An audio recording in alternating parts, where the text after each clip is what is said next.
Let's start next exercise 5.2. The first topic is representation of a set. In representation of a set, the following three methods are commonly used. There are three methods to represent the set. First is description method, second is roster and tabular form, and third one is rule or set builder form. So first one is description. Description comes from the word describe. So when you are describe the things in that method, then that method is known as description method. So in this, well-defined description of elements of a given set is given and the same are enclosed in the curly bracket. For example, set of odd numbers less than 7. It means you are writing it in the English language in the described form with the curly bracket odd numbers less than 7. So this form is known as description form or description method. So next is set of football players with the age from 22 years to 30 years. So only in the curly bracket you have just write the same thing, football players age from 22 to 30. Next is roster form and tabular form. If the elements are listed with the pair of curly brackets, for example, in place of writing set of vowels of English alphabet, we are writing A, E, I, O, U. It means you are listed the elements with the help of commas. That is known as roster form. It is also known as tabular form. Next one is set builder form. In this case, we are formed a formula, statement or a rule is written with the pair of curly brackets. It is compulsory to use the curly bracket to represent any type or any method of a set, so that a set is a well defined. In a set builder form, all the elements of a set must possess a single property. Single property means you have to make a formula for it, and there is to represent set builder form, there is a method that elements of a set is described by using a symbol x and the other variable followed by the column. You can use any variable x or any variable y, z, p, l, any variable you can use.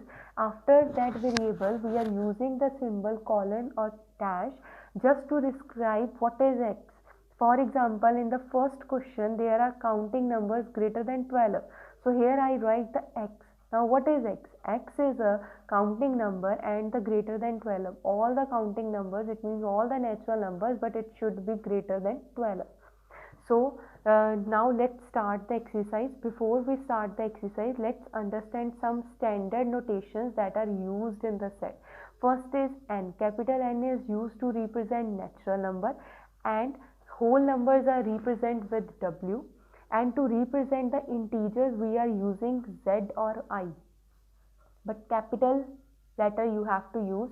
To represent even natural number we are using E, and to represent the odd natural numbers we are using odd. Odd means the numbers which are not divisible by 2.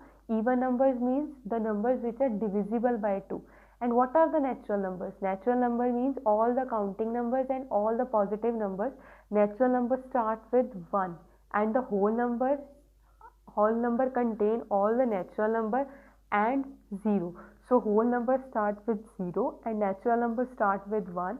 In the case of integer, combination of natural numbers or combination of positive numbers, negative numbers and 0, that is known as integer. This is the example of integer. Even numbers means all the numbers which are divisible by 2, and odd numbers means all the numbers which are not divisible by 2, like 1, 3, 5, 7 and 9. Now next is cardinal number of finite set. Cardinal number means number of distinct elements in a finite set. If you count the number of elements of a set, that is known as cardinal number. For example, in the set A, there are 5 elements are there. So in this case, the cardinal number of this set is 5.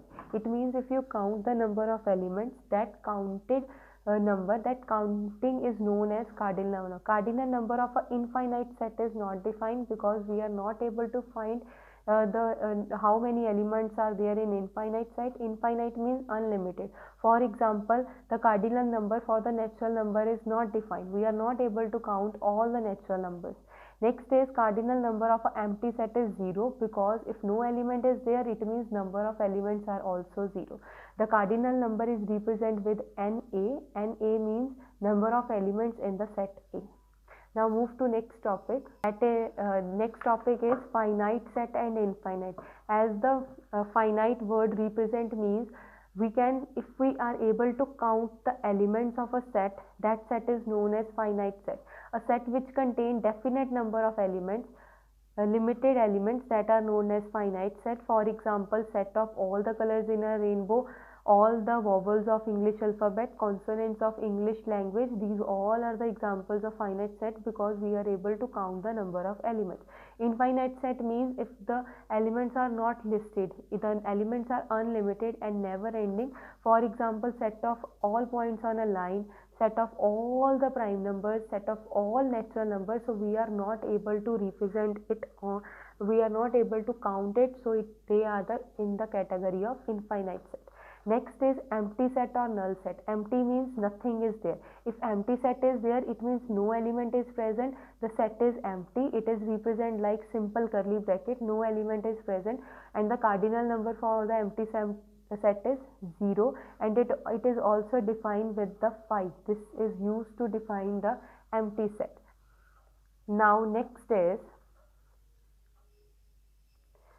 singleton set. Singleton means only one. If single means one, if only one element is present, one member is present in the set, that set is known as singleton set.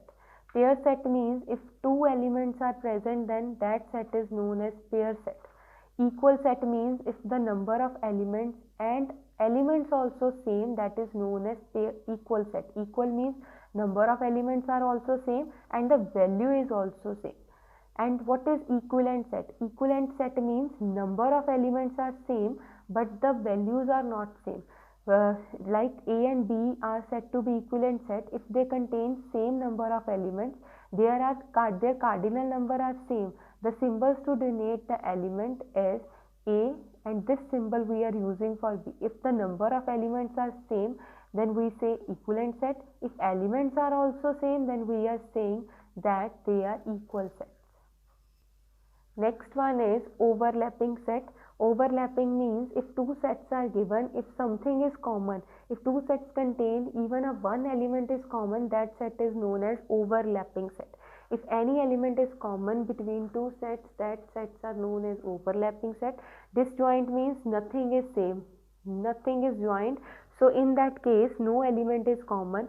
That cases, that elements are known as, that sets are known as disjoint set. For example, one set is a prime number, other set is of a composite number, so there is nothing common between them, so these are in the category of disjoint set.